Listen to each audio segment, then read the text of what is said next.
d'entretien et les pièges à éviter.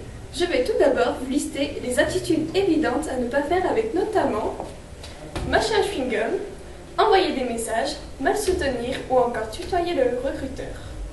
Néanmoins, intéressons-nous plutôt à des attitudes et des paroles à ne pas dire et ensuite nous verrons les bonnes solutions à adopter. Tout d'abord, il faut savoir que dès l'arrivée dans l'entreprise, tous les comportements comptent. Ainsi, même dans la file d'attente, il ne faut pas être sur son portable ou montrer un signe d'impatience, car si le recruteur hésite entre deux personnes, il demandera avis à ses collaborateurs qui ne manqueront pas de décrire vos attitudes.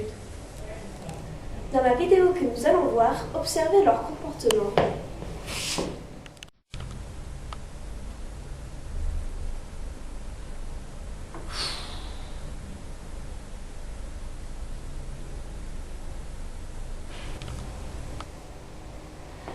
Nous avons pu voir que le secrétaire a observé les candidats dans la file d'attente comme je vous l'ai dit précédemment.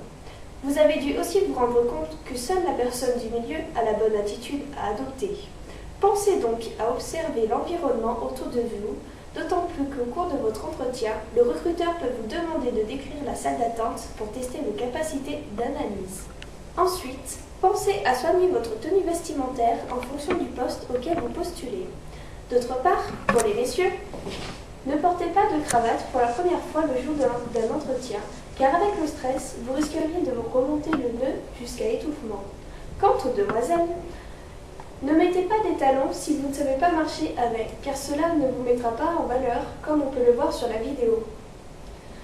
Pensez également à attacher vos cheveux s'ils sont longs pour éviter de faire des bigoudis avec les doigts à cause du stress.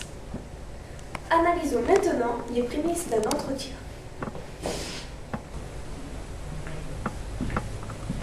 Monsieur Pierret, veuillez me suivre. Bonjour.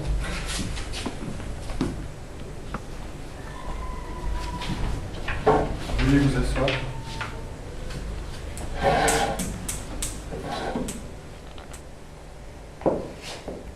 Dans cette vidéo, nous avons pu voir les gestes à ne pas faire au début d'un entretien. Je mets également l'accent sur le fait que le candidat a ici déposé ses documents sur le bureau du recruteur.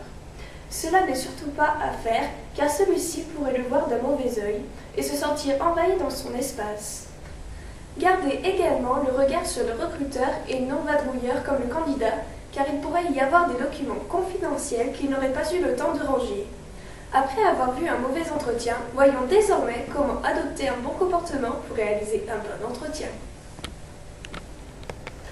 Attendez que le recruteur vous propose sa main. Bonjour, mademoiselle Agave. Bonjour. Asseyez-vous lorsqu'il vous invite à le faire. Asseyez-vous. Merci. Attention également à votre posture sur la chaise. Pensez à coller votre dos au dossier et avoir le buste bien droit. Ensuite, tenez vos genoux pendant au moins 2 minutes, comme 6 comptes pour vous déstresser. Et évitez de montrer des possibles tremblements ou de jouer avec un stylo si vous en avez un. Passons à la deuxième étape. Généralement, le recruteur commence par vous demander de vous présenter. Donnez votre nom et prénom, même si le recruteur le connaît. Cela vous permettra de commencer.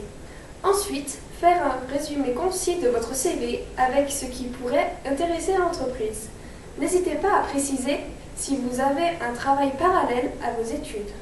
Attention à ce qu'il ne soit ni trop court, c'est-à-dire juste votre prénom, ou trop long avec tous les détails. Pensez également à dire ce que signifient les cycles de vos études. Enfin, ne finissez jamais votre présentation par « voilà ». Cela laisse une moins bonne impression au recruteur. Dites plutôt « c'est pourquoi je me présente aujourd'hui à cet entretien pour répondre à votre offre de stage ». Après la partie théorie, voyons en image à quoi doit se rapprocher une bonne présentation. Alors, parlez-moi de vous en quelques secondes, s'il vous plaît. Alors, je m'appelle Marion Duvernois, j'ai 19 ans. Après avoir effectué un bac scientifique option mathématiques, je me suis dirigée vers un DUT GEA, gestion des entreprises et des administrations, option petites et moyennes organisations, où j'ai pu améliorer mes compétences dans le domaine de la gestion. Durant cette formation, j'ai réalisé un stage dans une société Lyon-Échafaudage située à Reventin-Vaugry, dans lequel j'ai travaillé en tant qu'assistante comptable. Parallèlement à mes études, je travaille en tant que serveuse dans un petit restaurant, ce qui me permet d'acquérir une expérience professionnelle sur le travail en collectif et la polyvalence. Voilà pourquoi je postule à votre offre de stage aujourd'hui. Très bien. Passons maintenant à la troisième étape. Lorsque vous avez fini de vous présenter, le recruteur pose quelques questions. Certaines questions reviennent plus que d'autres et il est important de s'y préparer pour ne pas être en difficulté le jour J. Préparez notamment 2 qualités et 2 défauts que vous pouvez argumenter. En ce qui concerne les défauts, pensez à atténuer votre réponse. Par exemple, vous êtes timide, mais une fois que vous connaissez, vous vous intégrez très facilement. Regardons un exemple en image. Alors, monsieur Pierre, dites-moi 2 défauts et 2 qualités qui vous représentent le mieux. Tout d'abord, commençons par les défauts. Je suis trop perfectionniste, mais comme je suis quelqu'un d'organisé, cela ne pose pas de problème pour un bon travail et dans les temps. De plus, je suis timide, mais une fois que je connais, je m'adapte très facilement. Pour ce qui est de mes qualités, je suis polyvalent car parallèlement à mes études, je travaille à McDonald's où cette qualité est de rigueur. Effectivement, on peut être amené à commencer un service au poste des poissons comme terminé au grade. Enfin, je suis quelqu'un d'organisé, comme je vous le dis, car je suis capable de gérer en même temps ma vie étudiante et mon travail à McDonald's. D'autre part, le recruteur peut être amené à vous poser des questions sans rapport avec le travail direct, telles que connaître la signification du sigle de l'entreprise, s'il en a un, car cela montre que vous portez un intérêt à l'entreprise. Il peut également vous demander de décrire la salle d'attente, demander une fourchette du salaire que vous espérez, ou encore parler d'un fait d'actualité récent qui a retenu votre attention. C'est pourquoi, avant de se présenter à un entretien, il faut regarder l'actualité car il est malvenu de parler de politique ou d'autre chose si le recruteur a un avis opposé au vôtre.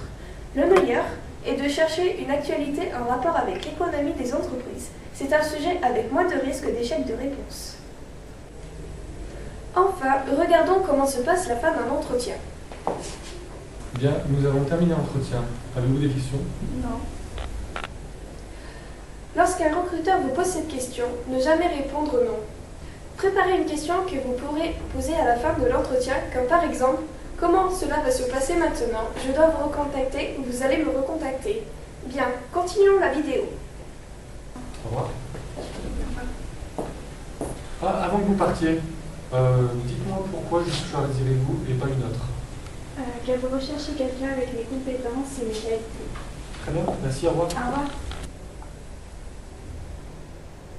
Ici, le candidat a bien réagi. Il ne s'est pas laissé perturber. Dites-vous bien qu'un entretien est terminé lorsque vous quittez les lieux de l'entreprise.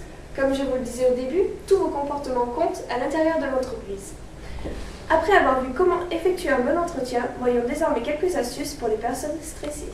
Tout d'abord, il y a la méthode de la respiration. Inspirez par le nez, envoyez l'air dans votre ventre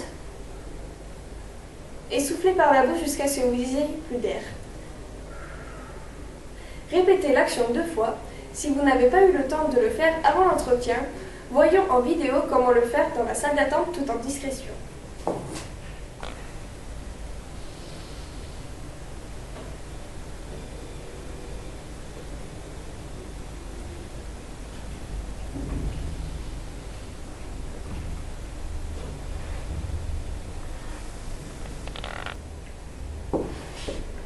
Ensuite, certains d'entre vous ont peut-être déjà eu des problèmes de rougeur ou de timidité à cause du stress. Pas de panique, une solution peut être apportée à ce problème. Serrez-vous le lobe de l'oreille comme ceci, et cela vous fera partir les joues rouges. Pour les demoiselles, lorsque vous êtes en entretien, vous pouvez faire semblant de remettre le crochet de la boucle d'oreille. Voilà, vous avez maintenant toutes les clés en main pour faire un bon entretien. À vous de jouer maintenant.